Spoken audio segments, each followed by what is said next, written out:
Kırgızstanda bir blogger var. Reklama emес, kontent çıgat da. Reklama emес da, bunu at düşü görөсүң да. Көп адамдар реклама тартат, бирок окшошпойт да. Бул адамдын ар бир видеосу реклама, бирок ушундай контент тартат. Бул ким? Жакшылык байке?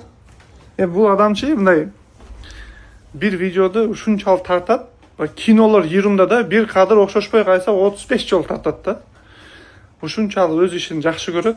Так что Жакшылык байкени тааныгандар бирден лайк басып коесуздар. Өткөндө биз Сакура деген чакына келгенбиз.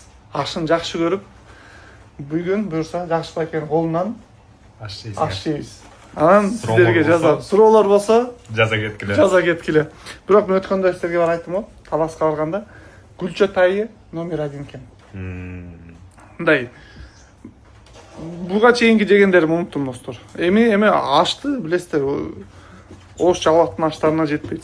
Ошону азыр бул жакта кайрадан бир жейбиз. Анан ким кызыгып келем десе, мындай вах деген нерселери менен шорполорго даярдалган үстүн жаап коебуз. Азыр аш келишин күтүп атабыз достор. Бул чайхана мындай просто чайхана эмес. Үй бүлө менен келип отуруп, бала чакалар ойной турган площадкалар менен, андай адам көрүнбөйт. Эртең саат кеч обедте 12-де келип, кечки 12-ге чейин хакатайып отурсаңыздар да эч ким тоскоол болбойт. Мына ушундай сонун жерде ким салам десе, Сакура чайхана деп 2 кишиге жазсаңыздар болду. Бүт Дордойдогу байкелер, эжелер ушул жакта экен. Ким кызыкса, оштун, жалбаттын аштарын ким сагынса, ушул жактан табасыздар.